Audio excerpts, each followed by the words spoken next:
하나님께서 오늘 우리들에게 주시는 말씀은 구약성경 열왕기하 20장 12절의 말씀입니다. 그때 발라단의 아들 바벨론의 왕 무로닥 발라단이 히스기야가 병들었다 함을 듣고 편지와 예물을 그에게 보낸지라. 아멘. 하나님께서 우리와 함께 하시며 말씀 주심을 감사드립니다. 아멘.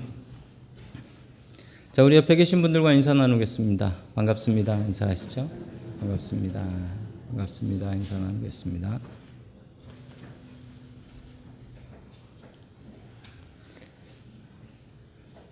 우리 계속해서 히스기야의 기도에 대해서 오늘 세 번째 말씀을 증거해 드립니다. 첫 번째 말씀은 기도로 미래를 바꾸라라는 말씀이었고요. 두 번째는 기도하면서 증거를 구하라라는 말씀이었습니다. 자, 마지막 말씀은 기도는 관계다라는 말씀으로 하나님의 말씀 증거합니다. 더 깊은 기도를 통하여 하나님과 바른 관계로 나아갈 수 있기를 주의 이름으로 간절히 축원합니다. 아멘. 첫 번째 하나님께서 우리들에게 주시는 말씀은 바벨론을 의지하지 말라라는 말씀입니다. 바벨론이라는 나라가 지금 있지도 않습니다. 있지도 않은 나라인데 이 나라를 의지하지 말라라는 것은 도대체 무슨 뜻일까요? 자, 우리 성경 말씀을 통하여 답을 찾겠습니다. 구약 성경 열왕기하 20장 12절 말씀을 우리 같이 보겠습니다. 시작. 그때 발라단의 아들 바벨로니아의 무로닥 발라단 왕이 히스기야가 병들었다는 소식을 듣고 친서와 예물을 히스기야에게 보내왔다. 아멘. 히스기야가 병에 들렸다라는 사실은 지난번 말씀을 통하여 말씀을 드렸습니다. 자, 히스기야가 병 걸린 사실이 사방에 소문이 난 겁니다. 그래서 어디까지 났냐면 바벨론까지 소문이 났습니다. 그랬더니 바벨론에서 친서와 예물을 히스기야에게 보냈다라고 합니다. 아니, 왜 바벨론은 이 멀리 있는 나라 이스라엘도 아니고 남유다 이 작은 나라에 친서와 예물을 보낸 것일까요? 그 이유는 무엇일까요? 자, 지도를 보시면 바벨론이라는 나라가 저기 있습니다. 지금의 이란이랑 이라크 쪽에 있는 나라인데요. 이 바벨론이 대단한 나라였죠.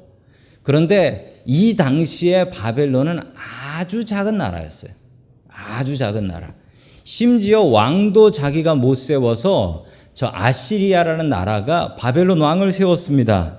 그 왕이 누구였냐면 무로닥 발라단이라는 왕이었어요. 무로닥 발라단. 이 무로닥 발라단이라는 왕이 있었는데 그 아버지 이름이 뭐라고 합니까? 발라단이었대요. 그러면 무로닥이 무슨 뜻일까요? 무로닥은 누구의 아들이라는 뜻입니다. 영어로는 주니어라는 말하고 똑같아요. 제가 바벨론 말 하나를 알려드렸는데 거의 쓰실 일은 없으실 것 같습니다. 무로닥 발라단이라고 하면 발라단의 아들이라는 뜻입니다. 이 왕을 누가 세웠냐면 아시리아가 세워줬어요. 근데 이 무로닥 발라단이 아시리아한테 반란을 일으킵니다. 반란을 일으켜요. 그러자 이 산헤립이라는 왕이 계속 히스기야를 괴롭혔던 왕이죠. 아시리아의 왕인데 이 왕이 이 무로닥 발라단을 바벨론에서 쫓아내버려서 바벨론에 들어도 못 오고 그냥 죽습니다. 그렇게 죽어요. 자, 그때 있었던 일입니다. 이 무로닥 발라단은 아시리아한테 지금 쫓겨난 상태예요. 그래서 이 무로닥 발라단은 힘이 필요했고 남유다라는 나라, 작은 나라지만 이 나라랑 도와서 좀 아시리아랑 좀 싸워봐야겠다. 이 마음으로 남유다의 히스기야 왕이 아프다고 하니까 편지하고 선물을 보냈던 것입니다. 그런 백그라운드를 좀 아셔야지 이 말씀이 이해가 될 수 있습니다. 자, 계속해서 13절의 말씀을 같이 봅니다. 시작. 히스기야는 그들을 안가히 받아들이고 몸을 창고에 있는 은과 금과 향과 향명과 무기와 창고 안에 있는 모든 것을 그들에게 다 보여주었다. 히스기야는 그들에게 궁궐과 나라 안에 있는 것을 하나도 빠짐없이 모두 다 보여주었다. 아멘. 히스기야는 반갑게 이 사람들을 맞아들이고 그리고 이 사람들에게 보물과 금은과 무기고를 다 보여주었다라고 합니다. 그 이유는 힘을 합쳐서 아시리아랑 싸우자라는 뜻이 되겠습니다. 이들은 하나님을 의지한 것이 아니라 바벨론을 의지했던 것이죠. 히스기야는 하나님 의지하지 않고 어떻게 하면 바벨론을 좀 의지해서 이 나라를 좀 살려봐야겠다, 이런 생각이 있었던 것입니다. 자, 이것을 이사야가 봅니다. 그리고 이사야가 이렇게 얘기하죠. 우리 14절 말씀 같이 보겠습니다. 시작.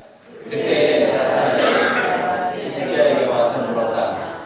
이 사람들이 무슨 말을 하였습니까? 이 사람들은 어디에서 온 사람들입니까? 히스기야가 대답하였다. 그들은 먼 나라 바벨로니아에서 온 사람들입니다. 아멘.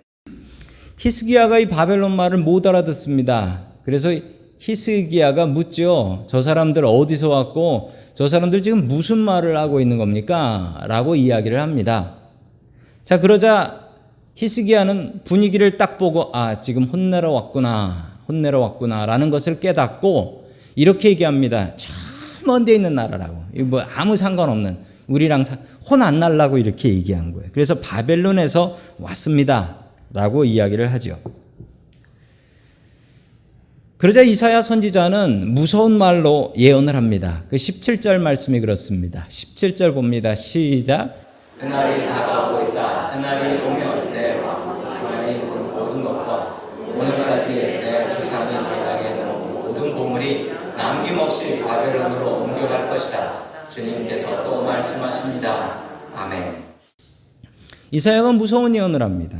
이 바벨론에 의해서 남유다가 멸망한다라는 거예요. 멸망할 뿐만 아니라 아까 보여줬던 보물도 다 바벨론이 가져갈 것이고 너희 자손들은, 네 왕족들은 환관이 되어서 바벨론으로 끌려갈 것이다. 이렇게 예언을 하십니다. 너무나 두려운 말씀이죠. 그런데 이 말씀은 그대로 이루어집니다. 자, BC 612년에 바벨론이 아시리아를 멸망시킵니다. 말도 안 되는 일인데 그 큰 나라 아시리아를 바벨론이 멸망시켜버려요. 그리고 BC 586년에 바벨론이 이스라엘의 마지막 남은 나라 남유다와 예루살렘을 멸망시켜버립니다. 하나님의 말씀이 이렇게 두렵습니다. 이 말씀이 그대로 이루어집니다. 그런데 이 일이 왜 이루어졌습니까? 히스기야 때문입니다. 히스기야가 15년을 더 살게 되면서 히스기야가 실수를 해요. 히스기야가 기도 후에 변화되었습니다. 나쁘게 변했어요. 응답받고 15년 더 살게 되고서요, 하나님 의지하지 않고 바벨론을 의지하게 되었다라는 사실입니다. 오늘 말씀에 나오는 히스기야는 어쩌면 우리들의 모습인 것 같습니다. 우리의 모습이 히스기야의 모습과 같을 때가 너무나 많이 있습니다. 기도할 때의 마음이 다르고 간절히 주님께 매달릴 때의 마음이 다르고 기도한 뒤에 응답 받고 나서의 마음이 전혀 다르다라는 거예요. 어떤 목사님께서 설교하시면서 이렇게 말씀하시더라고요. 우리가 기도하러 갈 때와 기도가 끝나고 나서의 마음은 꼭 이런 마음이래요.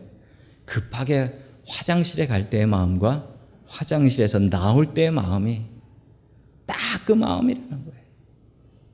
하나님 붙잡고 의지할 때는 하나님께서 해결 안 해주시면 저 죽습니다. 눈물로 이 성전에서 주님 앞에 기도할 때의 마음이 다르고, 그리고 기도 응답받고 나면은 그 다음 마음이 다르다는 거예요. 하나님 말고 다른 걸 의지해요. 그렇습니다. 우리가 이래요. 내가 해결할 수 없는 문제가 있으면 하나님 앞에 가지고 나옵니다. 그런데 내가 해결할 수 있는 문제 있으면 어떻게 하십니까? 그거 하나님 앞에 가지고 나오십니까? 아니면 그거 나 혼자 해결할 수 있다고 내 계획대로, 내 생각대로 살아갑니까? 내가 해결할 수 있는 건 하나님 앞에 안 가져오시잖아요. 주님 앞에 나와서 기도하고 말씀 봅니다. 그러나 그 기도가 끝나고 나면 응답을 받고 나면 그 다음에 우리의 모습은 어떻습니까? 우리의 모습은 다르지 않습니까? 우리의 모습이 쭉 하나님을 의지하는 그런 모습이어야 합니다. 우리가 하나님을 끝까지 의지해야 됩니다. 기도하기 전이나 기도한 후나 응답받기 전이나 응답받은 후나 그러해야 됩니다. 우리가 하나님을 모시는 모습이 어떠해야 되는지, 우리는 하나님을 왕으로 모셔야 된다라고 합니다. 그러나 우리가 왕을 모셔봤어야죠. 여기서 왕 모셔본 분들 계세요? 아마 한 분도 안 계실 거예요. 그래서 우리는 왕이 뭔지, 왕을 어떻게 모셔야 되는지 모릅니다. 하나님을 왕이 아니라 우리의 보스, 사장님 정도로만 한번 모셔보십시오. 회사 다녀보신 분들, 그리고 회사 다니시는 분들은 아실 거예요. 보스가 뭔지. 보스는 내가 준비하고 마지막 결정은 보스가 합니다. 사장이 결정해요. 하나님 앞에 우리의 모습은 이러해야 됩니다.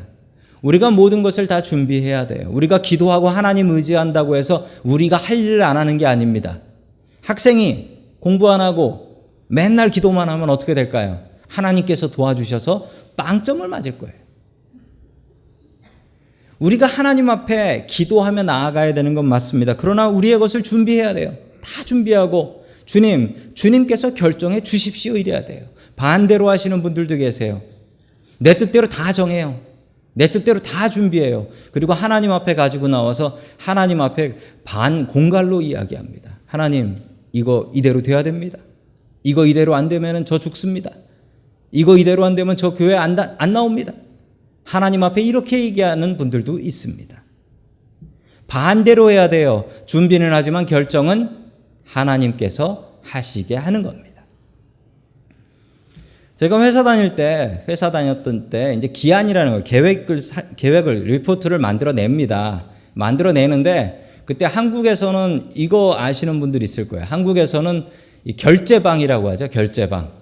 이 담당자 사인이나 도장을 받아야 돼요. 그래서 맨 마지막에 CEO, 대표이사 도장까지 받아야 됩니다. 그러지 않으면은 내가 아무리 계획을 세우고 아무리 준비를 해도 그 계획은 그냥 쓰레기가 되는 거예요.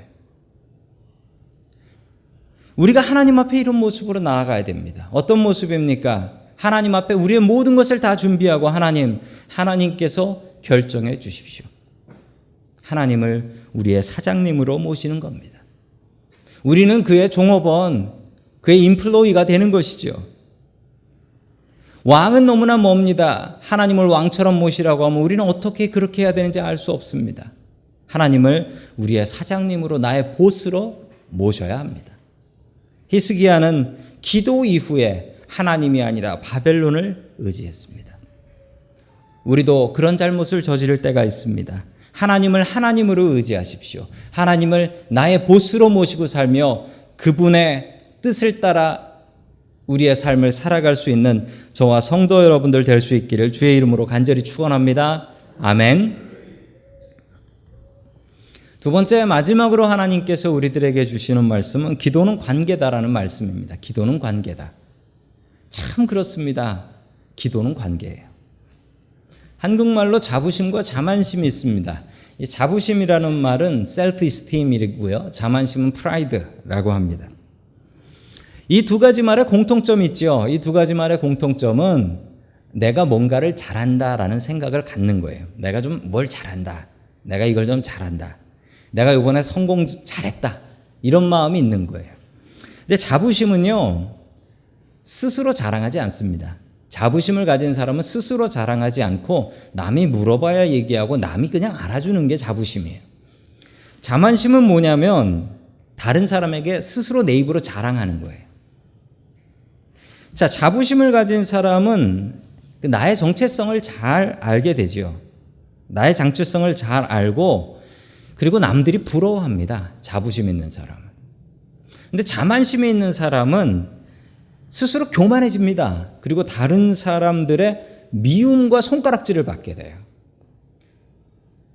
똑같은 일인데 나의 애러튜드에 따라서 자부심이 될 수도 있고 자만심이 될 수도 있어요. 내가 뭔가를 잘한다라는 건 똑같은데 나의 자세 때문에 이게 자부심이 될 수도 있고 자만심이 될 수도 있다라는 사실입니다.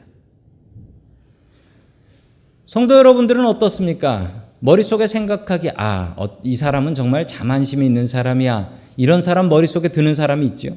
그런데 또한 나 자신의 모습을 볼 때 내 입으로 내 자랑해 보신 적 없습니까? 내 입으로 내가 뭘 잘했다, 뭐를 잘한다 라고 이야기한 적이 없습니까? 그런 분들은 자만심이 있는 분들이에요. 자부심 갖고 살아야 됩니다. 남이 알아줘야지. 그걸 내 입으로 하면 그건 정말 내 자랑이 되지 않는 것이죠. 자만심이 아니라 자부심을 갖고 살아갈 수 있길 축원합니다. 아멘. 체코 프라하역에 가면 이런 동상이 있습니다. 동상을 잘 봐주시면요, 동상의 모습이 어떤 남자 아저씨가 애 하나를 안고 있는데 뭐 안고 있을 만한 애는 아니에요. 좀 큰 애요. 자, 그리고 여자아이가 하나가 있고 옆에 짐가방이 하나 있습니다. 근데 보시면 그 여자아이 표정 한번 보세요. 표정이 어떻습니까? 뭐 억지로 끌려가는 아이처럼 표정이 아주 좋지 않죠. 체코 프라하역에 가면 저런 동상이 있습니다. 저 동상은 무엇일까요? 저 동상은 니콜라스 윈턴이라는 저 남자분인데요. 저 니콜라스 윈턴이라는 분입니다. 1909년에 태어나셨습니다. 크리스찬 가정, 영국에서 태어나셨고 집은 부자였습니다. 이분은 어렸을 때부터 유아 세례도 받고 크리스찬 집안에서 자란 분이었습니다. 커서는 은행에서 일했고 은행에서 브로커를 하면서 돈을 아주 많이 벌었습니다. 크리스찬이었기 때문에 어려운 사람들을 도와야 된다라고 생각해서 영국 사람인데 체코 프라하에 갔습니다. 체코 프라하에 뭐가 있었냐면 당시에 독일 사람들이 유대인들, 유럽에 있는 유대인들을 모아가지고 거기에 최초의 그 컨센트레이션 캠프죠. 집단 농장을 만들었습니다. 거기서 그 집단 수용소에서 그 유대인들을 돕는 일을 했습니다. 그런데 어느 날 유대인 하나가 와서 이렇게 절규를 합니다. 이 윈턴을 붙잡고 제발 우리 아이만은 당신이 좀 데려가서 키워달라고. 이 아이가 여기 있으면 죽는다고. 그러고 보니까 독일군들이 이 유대인들을 죽일 것 같아요. 그리고 전쟁이 날 것 같다라는 느낌을 받았습니다. 그때부터 이분이 결심을 합니다. 이 아이들을 구해야 되겠다. 그래서 영국에 있는 자기의 집하고 재산을 팔아버려요. 그런데 아내한테 허락도 안 받고 팔아버려요. 아내한테 얘기도 안 하고 그냥 팔아버린 거예요. 그리고 돈을 마련해가지고 기차를 전세를 냈어요. 그리고 영국에다가 입양 광고를 냈습니다. 어덥션 한다고 입양 광고를 냈어요. 아이들을 입양하실 분을 찾는다고. 그리고 아이들을 데리고 국경을 건너가는데 국경을 건너갈 때마다 이 국경에 그 체크 포인트가 있잖아요. 거기서 사람들이 이 아이가 비자가 없어서 안 된다라고 하면은 뇌물을 줬답니다. 브라이브를 줘가지고 그래서 통과해가지고 프랑스까지 와서 프랑스에서 배 타고 영국까지 아이들을 데려왔습니다. 이렇게 데려온 아이들이 자그마치 669명이에요. 열차가 8번 왔다 갔다 했어요. 그래서 669명을 구해냅니다. 참 대단한 일이죠. 그런데 이 사실을 아는 분이 거의 없었어요. 왜 없었냐면 이 윈턴이라는 분이 이 이야기를 하지 않았어요. 1988년에 알게 됐는데 그의 아내도 몰랐답니다. 1988년에 그 다락방을 정리하려고 보니까 다락방에 사진하고 서류가 박스로 몇 개가 있더래요. 그래가지고 그걸 열어보니까 뭐 애들 사진하고 다큐멘트하고 서류들이 나오니까 이게 뭐냐고 물어본 거죠, 남편한테. 이 뭐 도대체 뭐냐고. 그때 남편이 그제서야 얘기를 하더래요. 자기가 이런 일을 했다고. 아내가 다시 물었습니다. 왜 그런 일을 해놓고서 나한테 얘기도 않고 허락도 안 받고 했냐고. 그랬더니만 이 윈턴이라는 남자가 이렇게 얘기를 해요. 9번째 열차가 떠날 날이었다. 9번째 열차에 250명 제일 많이 타고 있었대. 마지막 아이들이었대요. 이 아이들을 태우고 기차가 나오려고 하는데 바로 그날 독일이 폴란드를 침략해서 세계 2차 대전이 발발한 거예요. 이 기차가 폴란드를 통과해야 되는데 기차가 전쟁이 났다고 못 간다는 거예요. 자기 혼자 빠져나왔대요. 그 아이들이 너무 미안하고 그 아이들이 너무 걱정돼서 지금까지 죄책감으로 살았다. 그래서 아내한테도 이 이야기를 못했다는 겁니다. 너무 괴로우니까 이 서류들을 다 태워버리자라고 하니까 아내가 그 서류들을 보고서 절대 그렇게 못한다는 거죠. 그 서류 중에 한 장이 저겁니다. 이 아이가 영국 어디엔가 입양돼서 살면서 자기의 원래 이름도 모르고 부모님 이름도 모르는데 저기에 보면 언제 태어났고 어디서 태어났고 그리고 부모님 가족관계 어떻게 되고 살았던 주소가 어떻고 다 나와 있는데 이걸 버리면 이 아이는 자기의 뿌리를 모르지 않냐고. 안 된다고. 그래서 아내가 고집 부려가지고 이 669명한테 연락을 합니다. 광고를 내고 연락을 해서 찾아내요. 그리고 자기 서류 가져가라고. 2002년에 이 살아있는 669명 중에 살아있는 사람들과 그리고 그의 가족들 리유니언 모임을 갖게 됩니다.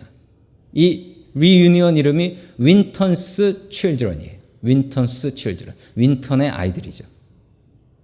하도 한참 뒤라서 다 할아버지 할머니 됐어요. 그런데 몇 명 모였는 줄 아세요? 그날 5,000명 모였어요. 5,000명. 자식의 손주들까지 5,000명이 모였어요. 기뻐했다고 합니다. 아내한테도 이걸 자랑하지 않았어요. 이분은 자기가 이 아이들을 구한 것을 자부심으로 갖고 있었지 자만심으로 남들한테 떠버리지 않았습니다. 우리가 가져야 될 것은 자부심입니다. 우리는 크리스찬으로서 자부심을 갖고 살아야 됩니다. 우리가 자랑해야 되는 것은 예수님의 십자가입니다.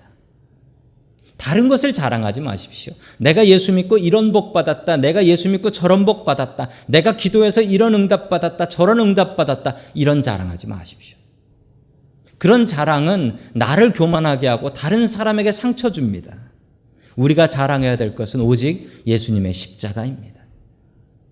우리 한번 다짐하면 좋겠습니다. 나는 내 평생 사는 동안 예수님의 십자가만 자랑하며 살겠다. 이렇게 다짐하며 살아갈 수 있길 축원합니다. 아멘. 기도를 하고 응답을 받게 되면 그 다음에 우리의 마음속에 묘한 마음이 생기는데 그것은 교만이라는 마음입니다. 기도하고 응답을 받게 되면 하나님께서 기도 응답해 주셨네 감사하지만 내 마음속에 이런 교만이 생깁니다. 나는 참 특별해. 그리고 나는 기도하는 사람이야. 나는 교만한 마음이 마음속에서 조금씩 올라오기 시작합니다. 기도 응답을 받기 시작하면 더더욱 그런 마음이 올라와요. 그래서 이런 이야기가 있습니다. 목사님이 무서워하는 교인. 그 중에 하나가 뭐냐면 방금 기도원에서 내려온 사람들이에요. 이렇게 얘기한답니다. 요즘 목사님이 기도를 안 하시는 게 보여. 이런데요. 저도 지난주에 기도원 갔다 왔습니다. 히스기야는 기도한 후에 응답을 받았습니다. 그리고 자기의 마음속에 교만함이 생기기 시작했어요. 기도하고 좋게 변해야 되는데 히스기야는 기도하고 나쁘게 변했어요. 자, 그래서 무슨 일을 했습니까? 그가 했던 일은 히스기야는 자기 보물을 자랑했어요. 지난주 이야기에 보면 산헤립이 금 내놔라고 하니까 금이 없어가지고 성전 벽에 있는 금을 긁어내서 줬댔잖아요. 어떻게 숨긴 보물인데 그걸 자랑을 해요. 바벨론 사람들한테. 이거 소문 안 날까요? 당연히 소문 나죠. 히스기야는 어리석은 일을 했습니다. 스스로 자만하고 내가 이런 사람이라는 것을 보물로 보여줬어요. 자, 계속해서 열왕기하 20장 19절의 말씀 같이 봅니다. 시작. 히스기야가 이사야에게 말하였다. 예언자께서 전해준 주님의 말씀은 지당한 말씀입니다. 히스기야는 자기가 살아있는 동안만이라도 평화 안정이 계속된다면 그것만으로도 다행이라고 생각하였다. 아멘. 히스기야가 기도한 후에 그리고 응답받은 후에 잘못된 변화가 있습니다. 성도 여러분, 히스기야가 전 같았으면 이거 어떻게 했을까요? 이런 얘기 듣고 나서 벽을 보고 기도했을 거예요. 벽을 보고 기도하고 하나님 잘못했습니다라고 회개했을 것입니다. 그런데 성경의 히스기야는 절대 회개하지 않아요. 그리고 아주 황당한 말을 합니다. 황당한 말을 해요. 뭐라고 했냐면 내가 살아있는 동안 이런 일이 안 생기니 감사. 이래. 아니, 나라가 망한다고 하는데 회개할 생각도 하지 않고 내가 살아있는 동안 이런 일이 안 생기니 감사. 아니, 도대체 히스기야가 어떻게 된 거예요? 그전에는 죽는다고 했는데 기도해가지고 15년 더 살고 그리고 증거까지 봤던 사람 아닙니까? 근데 히스기야가 왜 이렇게 됐죠? 전 이게 참 궁금했어요. 근데 그 답을 얼마 전에 찾았습니다. 이 영화를 보면서 찾았는데 영화 중에 이웃집에 신이 산다라는 영화가 있습니다. 얼마 전에 나온 영화인데 이 영화에 보면요. 그 뭐 지어낸 얘기죠. 지어낸 얘기인데 신이 있는데 신이 잘못해가지고 사람들한테 텍스트 메시지로 언제까지 산다라는 자기 수명을 다 알려줘 버린 거예요. 그러고 나서 세상이 어떻게 변하나 아주 참 재미있는 영화인데 그러고서 세상이 어떻게 됐을까요? 세상 사람들이 정말 마음대로 살더래요. 자기 죽을 날을 알게 되니까 일단 교회가 텅 비더래요. 죽을 날 오면 되니까. 죽기 전에 와서 예수 믿으면 되니까 교회가 텅 비어버리고 그리고 세상 사람들이 어차피 안 죽는 인생 하면서 제 마음대로 살면서 세상이 지옥같이 돼버리더라 라는 이야기의 영화입니다. 히스기야가 자기 죽을 날을 알아버렸어요. 히스기야가 15년 더 산다는 걸 알아버렸어요. 그러고 나서 히스기야가 나쁘게 변합니다.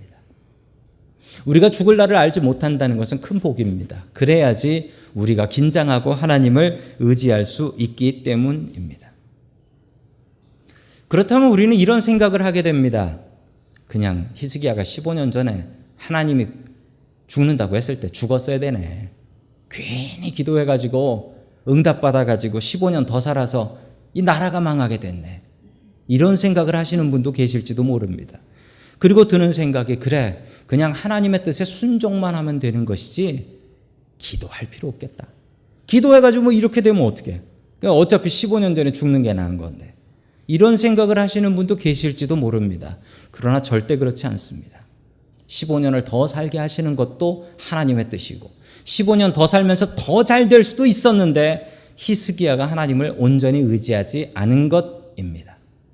그 대답이 되는 말씀이 마태복음 7장 11절에 나옵니다. 같이 봅니다. 시작. 너희가 박해도 너희 자녀에게 좋은 것을 줄 줄 알거든 하물며 하늘에 계신 너희 아버지께서 구하는 사람에게 좋은 것을 주지 아니하시니. 아멘. 15년을 더 살고 덜 살고가 중요한 게 아니었습니다. 응답 후에 더 하나님을 의지해야 되는데 15년 더 산다고 하니까 어차피 나는 15년 더 산다. 이 마음으로 하나님 의지하지 않았습니다. 우리는 종종 교회 안에서 이런 말을 씁니다. 기도빨이 세다라는 이야기를 씁니다. 기도빨이 세다는 말이 뭡니까? 저 사람 응답 잘 받는다라는 얘기예요. 누구나 기도 응답 잘 받고 싶습니다. 그러나 기도빨이 세다는 말에는 하나님으로부터 응답을 잘 받아낸다라는 나쁜 의미도 있습니다. 전 이 말 별로 좋아하지 않습니다. 왜냐하면 기도는 관계지 기도는 내가 얼마나 하나님으로부터 많은 것을 받아내느냐가 아니라는 사실입니다. 하나님께서 15년을 더 살게 해주셨으면 응답 잘 받았고 기도빨 센 거네요. 그게 아니라니까요. 받았으면 받은 것에 대한 책임을 지고 더 하나님과 깊은 관계로 나아가야 하는데 히스기야는 그렇지 않고 오히려 하나님을 의지하지 않고 바벨론을 의지하며 살았던 것입니다.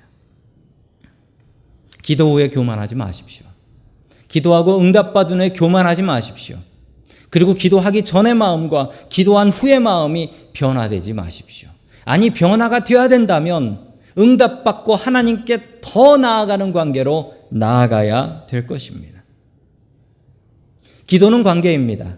기도를 통해서 하나님께 무엇을 받아내는 것이 중요한 것이 아니고 기도를 통해서 하나님과 더 깊은 관계, 더 깊은 것을 주고받을 수 있는 관계, 그런 관계로 나아갈 수 있기를 주의 이름으로 간절히 축원합니다. 아멘.